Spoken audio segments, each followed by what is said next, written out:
بنورنا الدنيا وننشر في الفضاء أملا ونعلي عزم همتنا فمن طلب العلا وصل.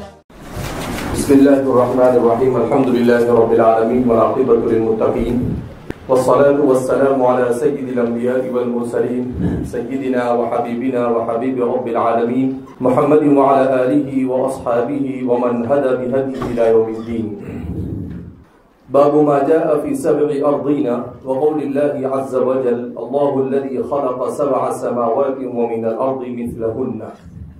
سورہ طلاق کی آیت نمبر 12.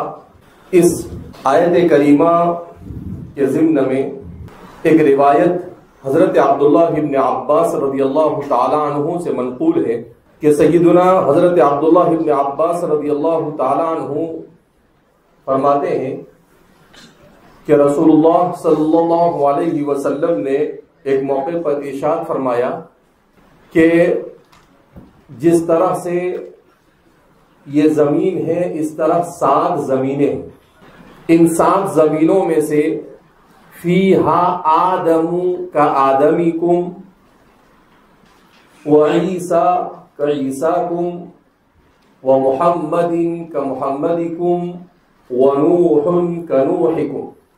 اب اس روایت کی وجہ سے ایک تو حضرات محدثین کے درمیان شدید اختلاف پایا گیا اور دوسرا حضرات متکلمین کے درمیان. وَمِنَ الْأَرْضِ مِثْلَهُنَّ ہی سے چونکہ اس کی تفسیر کی جاتی ہے اور اسی کی تفسیر کے ضمن میں اس روایت کو حضرات مفسرین بیان کرتے ہیں. تو اب اس حدیث کے بارے میں سب سے پہلے اس کا حکم کیا؟ تو حضرات محدثین کی بڑی جماعت اس حدیث کی صحت کے قائل ہے. امام بیہقی اس کو حدیث صحیح کہتے ہیں، حاکم نیشابوری اس کو حدیث صحیح کہتے ہیں. امام ذہبی نے تصحیح حاکم پر تائید کی ہے، یعنی حاکم نیشابوری المستدرک علی الصحیحین کے اوپر اگر کسی روایت کا حکم لگاتے ہیں کہ علی روایت البخاری والمسلم یا علی روایت البخاری یا علی روایت مسلم، اس پر اگر امام ذہبی کا ریمارک اور امام ذہبی کی نوٹ یا امام ذہبی کی رائے یہ ہو کہ یہ صحیح ہے امام حاکم نیشابوری کا یہ حکم، تو اسے مانا جاتا ہے. امام ذہبی کی تائید بھی اس روایت کو حاصل ہے. تو اس روایت کی صحت میں محدثین کا بڑا طبقہ گیا ہے چونکہ اس کے رجال سب کے سب صحیح ہے. لا یوجد بینہم راو مجروح، راویوں میں کوئی بھی راوی مجروح نہیں. اب جب راوی مجروح نہیں ہے تو سند صحیح ہوئی. مسئلہ آ گیا متن کا کہ اس متن کو کیسے حل کرے. بعض محدثین انہوں نے یہ کہا کہ نہیں یہ روایت موضوع ہے، لیکن ایسے کیسے موضوع کہہ سکتے جب اس کا سند کے تمام راوی کیسے ہیں صحیح ہے، تو آپ اس پر موضوع کا حکم ہی نہیں لگا سکتے. محدثین کی تیسری جماعت وہ کہتی ہے کہ یہ حدیث شاذ اور معلول ہے، کہ بھئی اس حدیث کو حدیث شاذ یا معلول کہا جائے. کیوں؟ اس لیے کہ اس سے تعارض لازم آ رہا ہے کہ ایک طرف تو اللہ فرماتے ہیں وَمَا كَانَ مُحَمَّدٌ أَبَا أَحَدٍ مِّن رِّجَالِكُمْ وَلَكِنْ رَسُولَ اللَّهِ وَخَاتَمَ النَّبِيِّينَ. جب آپ کو خاتم النبیین کہہ دیا تو پھر اسی کے جیسی دوسری زمین میں دوسرے محمد کا ہونا اس خاتم کی نفی کر رہا ہے. اس خاتم کی کیا کر رہا ہے؟ نفی کر رہا ہے. اس سے تعارض لازم آ رہا ہے. لہذا اس بنا پر حضرات محدثین نے کہا کہ بھئی اس کو حدیث شاذ اور معلول مان لیا جائے کہ بھئی یہ شاذ ہے، اس میں کوئی علت ہے اور اس علت کی بنیاد پر اس کا تعارض ہو رہا ہے صریح قرآن کے ساتھ اور احادیث کثیرہ صحیحہ کے ساتھ، انا خاتم النبیین لا نبی بعدی کے ساتھ. لہذا اس بنا پر اس حدیث کو شاذ کے حکم میں لگا کر اس حدیث کے سلسلے میں خاموشی اختیار کی جائے. یہ تو حضرات محدثین کا رجحان ہوا. اب آتے ہیں حضرات متکلمین کی طرف. تو حضرات متکلمین بھی اس سلسلے میں مختلف آراء کے حامل ہیں. اب یہاں پر حضرات متکلمین کے درمیان ایک عجیب مسئلہ مختلف بھی بن گیا. وہ کیا؟ امکان نظیر اور امتناع نظیر کا. کون سا مسئلہ؟ امکان نظیر اور امتناع نظیر کا. اس حدیث کی وجہ سے کیا مطلب کہ کیا اگر ہماری دنیا میں کوئی چیز پائی جا رہی ہے تو اس کی نظیر کسی دوسری جگہ پر موجود ہے یا نہیں؟ اس کو کہتے ہیں امکان نظیر. یعنی اس کا مثل، اس سے ملتا جلتا، اس جیسا، اس رتبے کا دوسری جگہ پر پایا جا سکتا ہے یا نہیں. تو بعض حضرات امکان نظیر کے قائل ہیں کہ بھئی نظیر پائی جاتی ہے اور نظیر کے پائے جانے سے اصل کے اوپر کوئی فرق پڑتا نہیں. دوسری ایک جماعت ہے وہ امتناع نظیر کی قائل. کس کی قائل ہے؟ امتناع نظیر کی. کیا مطلب امتناع نظیر کا؟ بھئی نہیں، جو ہے وہ یہاں ہے، اس کی نظیر کسی دوسری جگہ پر، دوسری ارض پر، دوسری جگہ پر پائی جانی یہ ممکن نہیں ہے. اس کو امتناع نظیر کہتے ہیں. اب یہ امکان نظیر اور امتناع نظیر متکلمین کا یہ مسئلہ، اس کے درمیان حضرات متکلمین اہل سنت والجماعت کی بڑی جماعت کا رجحان یہ ہے کہ دیکھو امکان نظیر اور امتناع نظیر اس مسئلے کو مشتبہ متشابہ قرار دے دیا جائے. کیا قرار دیا جائے؟ متشابہ، کہ بھئی من قبیل متشابہات. البتہ چونکہ حدیث صحیح ہے بسند و متن، اب جب سند اور متن ہر اعتبار سے یہ حدیث صحیح ہے تو لا محالہ اس کی کوئی ایسی تأویل کرنی پڑے گی جس تأویل کی وجہ سے اس حدیث کی صحت پر بھی کوئی اثر نہ ہو اور اس تأویل کی وجہ سے کسی قسم کا تعارض بھی لازم نہ ہے. چونکہ اس کا سب سے بڑا تعارض یہ ختم نبوت سے ہو رہا تھا. تو یہ مسئلہ بریلی شریف میں سب سے زیادہ تیزی کے ساتھ اٹھتا ہے. یہ اس وقت کی بات ہے جب ابھی بریلویت کی بنیاد نہیں پڑی تھی، پڑ رہی ہے. ہوا کیا کہ نانوتا کے حضرت مولانا احسن یا حضرت مولانا حسین صاحب نانوتوی جو ہمارے اکابرین میں سے تھے، وہ بریلی کے مقبول ترین علماء میں سے. اب وہاں پر ان کی مقبولیت کی وجہ سے کچھ حاسدین کھڑے ہوئے.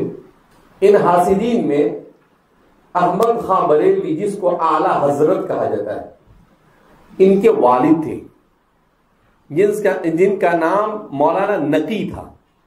تو حضرت نانوتوی رحمت اللہ علیہ کے ہم عصر اور حضرت کے علوم میں بھی یہ بڑے ماہر تھے. حضرت مولانا احسن، حضرت مولانا حسین صاحب نانوتوی. ان سے پوچھا گیا کہ یہ امتناع نظیر اور امکان نظیر کا جو مسئلہ ہے، اس مسئلے کے سلسلے میں آپ کی کیا رائے؟ آپ نے خاموشی اختیار کی. آپ نے کہا کہ بھئی اس مسئلے میں میں کچھ بولتا نہیں، کیونکہ آپ کو معلوم تھا کہ یہاں پر کوئی نہ کوئی فتنہ کھڑا ہو سکتا. اب اس کے بعد کیا ہوا کہ لٹریچر وجود میں آیا.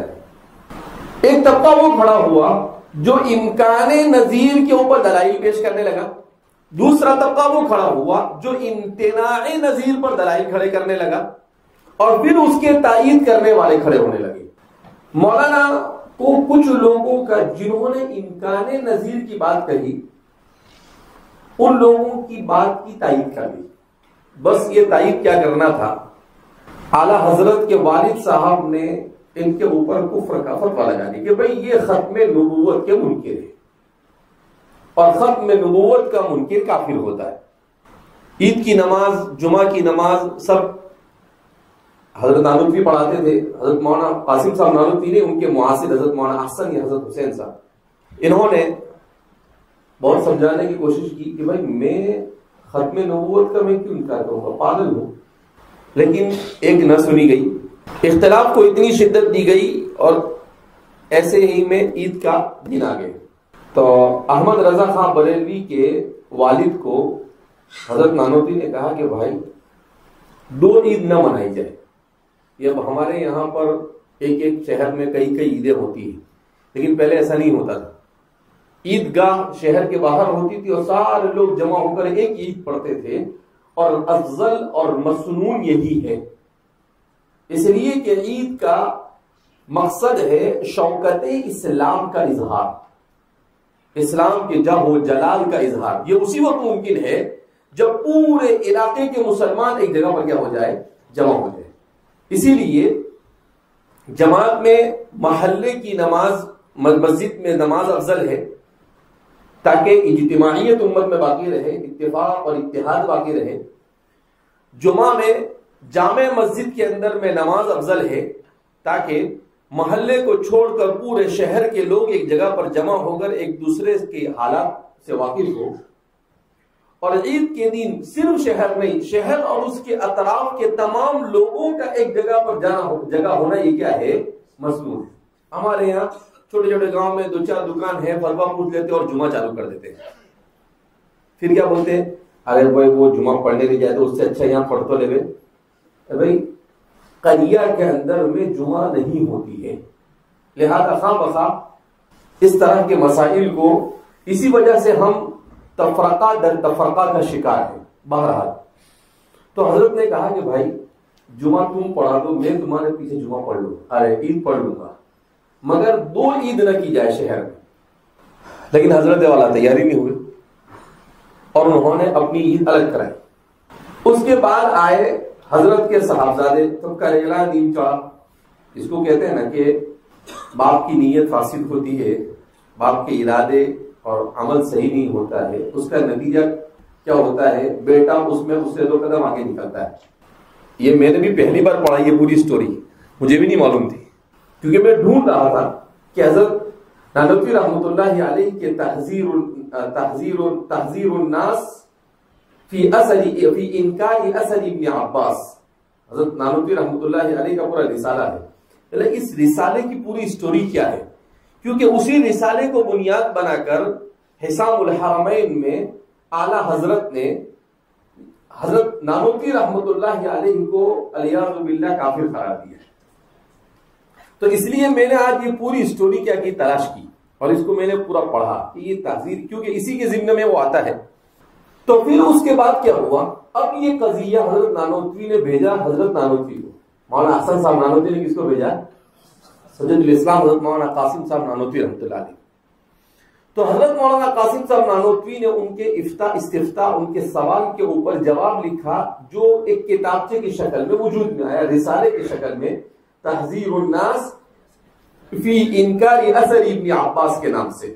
حضرت نانوتوی رحمۃ اللہ علیہ نے اتنی زبردست توجیہ کی کہ آج تک کہ کوئی آدمی، نہ کوئی محدث نہ کوئی متکلم اس کی ایسی توجیہ اور تشریح کر سکا جو حضرت نے کی.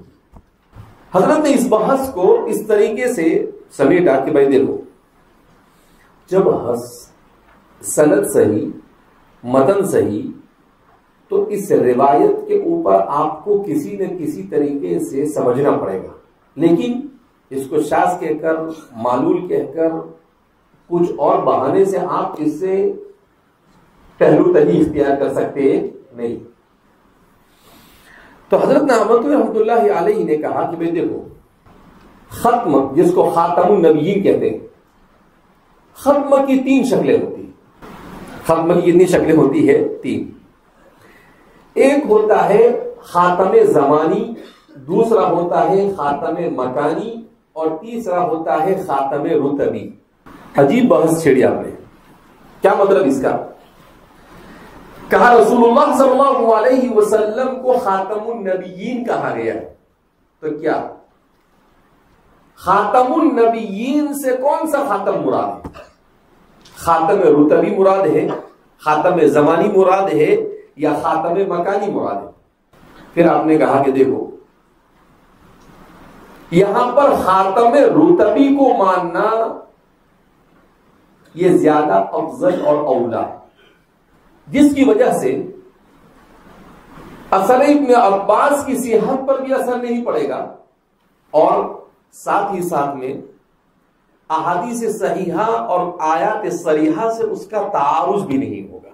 اب آپ نے اس کو سمجھایا کہ دیکھو خاتم مکانی کس کو کہتے ہیں، بڑی دلچسپ بحث ہے کہ خاتم مکانی کا کس، یعنی مکان کے اعتبار سے آخر میں ہونا، زمانے کے اعتبار سے اخیر میں آنا، اور خاتم رتبی کا مطلب کیا ہے، رتبے کے اعتبار سے کہ آپ سے بڑے رتبے والا اب کوئی آ سکتا نہیں۔ تو حضرت نے کہا اگر یہاں پر خاتم رتبی مان لیا جائے کہ قرآن کریم میں اللہ فرماتے ہیں ما كان محمد ابا احد من رجالكم ولكن رسول الله وخاتم النبيين، تو یہ خاتم النبیین سے خاتم رتبی مان لو آپ۔ کہا کیوں؟ کہ اس لیے کہ خاتم مکانی اور خاتم زمانی اس میں افضلیت کی کوئی وجہ نہیں ہے، افضلیت کی کوئی وجہ نہیں۔ کہا کیوں؟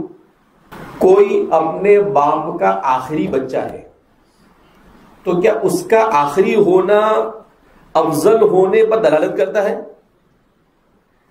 ارے میں دلالت کرتا ہے؟ نہیں دلالت کرتا ہے۔ آخری ہونے سے کیا بات، وہ چہیتا ہوا الگ بات ہے، لیکن اس کو افضل تو نہیں کہا جا سکتا ہے نا کہ بھئی اس لیے افضل ہے کہ آخری ہے۔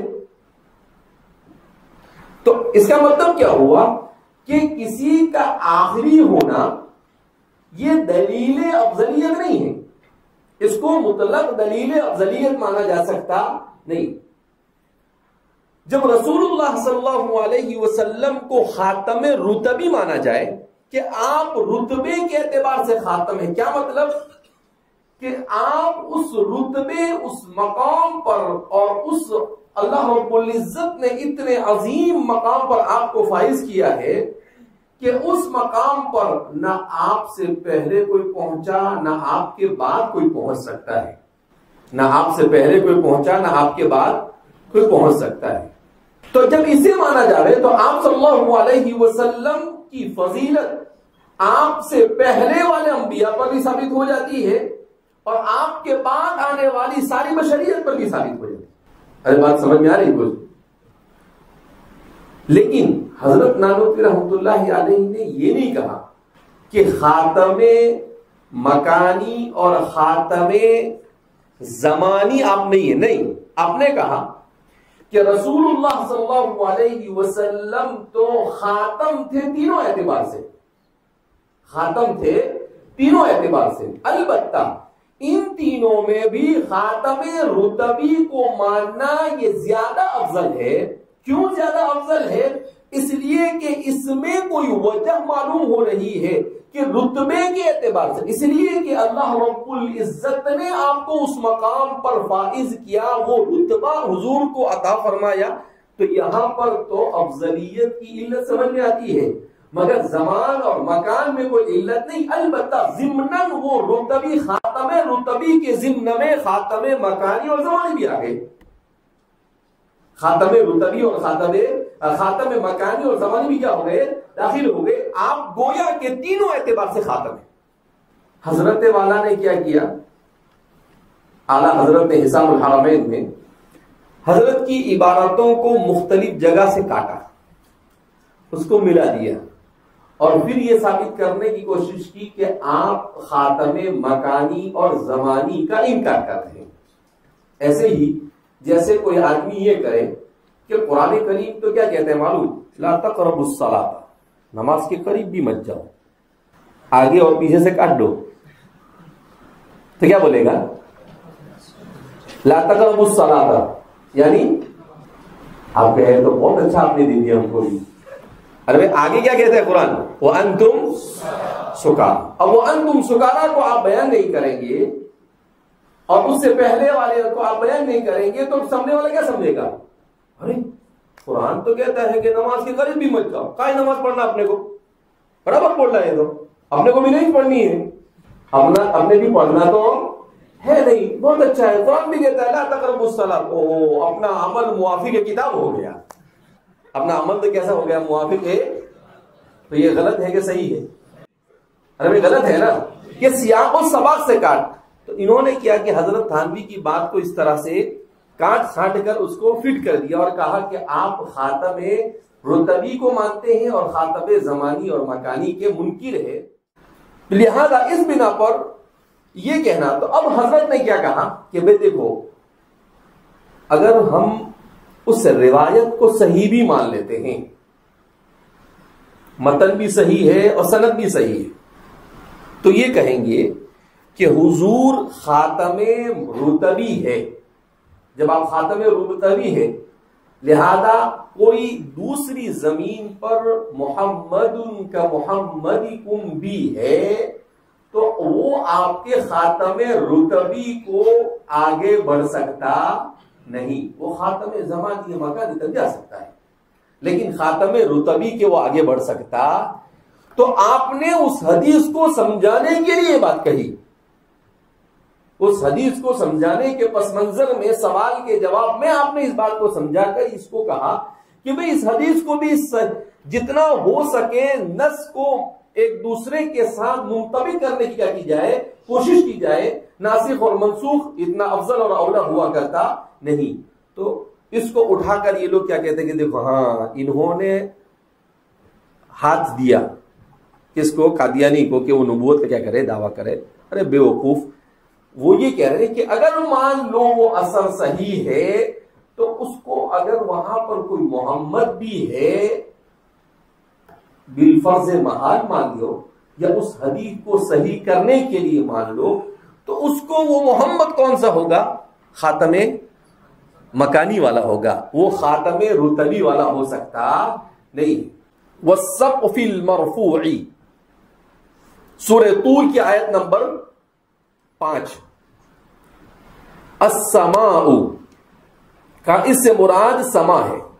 یہ اصل میں امام بخاری رحمۃ اللہ علیہ نے حضرت مجاہد کے قول کو نقل کیا ہے. وَهُوَ قَوْلُ مُجَاهِدٍ، حضرت عبداللہ بن عباس کے اجل تلامذہ میں سے ہیں، اور حضرت مجاہد کے اس اثر اور اس قول کو جو والسقف المرفوع کی تفسیر کرتے ہوئے آپ نے بیان کیا ہے، امام ابن ابی حاتم نے اپنی کتاب کے اندر سند متصل کے ساتھ ذکر کیا ہے. امام ابن ابی حاتم نے اپنی سند متصل کے ساتھ کیا کیا ہے، ذکر کیا ہے. تو یہاں پر اگرچہ امام بخاری نے اسے تعلیقاً ذکر کیا ہے مگر یہ اپنی پوری سند کے ساتھ مجاہد سے منقول ہے. کس میں؟ مسند ابن ابی حاتم میں. والسقف المرفوع، السقف کس کو کہتے ہیں؟ چھت کو. المرفوع کے معنی بلند کیا ہوا، اسی لیے اس کی تفسیر کی گئی السماء. اب سوال پیدا ہوتا ہے کہ مسئلہ بیان کر رہے ہیں زمین کا اور آیت لا رہے ہیں آسمان کی. امام بخاری خیریت تو ہے، تو کہا امام بخاری بھی خیریت سے ہیں، آپ اپنی خیریت بنانے کی کیا کریں، کوشش کریں. امام بخاری رحمۃ اللہ علیہ کہتے ہیں کہ بھائی قرآن کریم جہاں پر بھی ارض کو لاتا ہے وہاں پر ساتھ میں کس کو لاتا ہے؟ یہ زوجین ہے. وَمِن كُلِّ شَيْءٍ خَلَقْنَا زَوْجَيْنِ، اللہ نے ہر چیز کو جوڑا جوڑا بنایا ہے. آپ کا بھی جوڑا بنا ہوا ہے بڑی شدت سے، جس کا آپ کو انتظار ہے، بے شک بولتا ہے. تو ہر چیز کو جوڑا جوڑا بنایا. تو امام بخاری نے کہا کہ بھئی زمین کا تذکرہ چل رہا ہے، اگر بیچ میں اس کے جوڑے آسمان کا بھی تذکرہ آ گیا تو کوئی فرق پڑتا نہیں. اسی لیے تو بخاری ہے. اسی کو کیا کہتے ہیں؟ فقہ البخاری فی تراجمہ.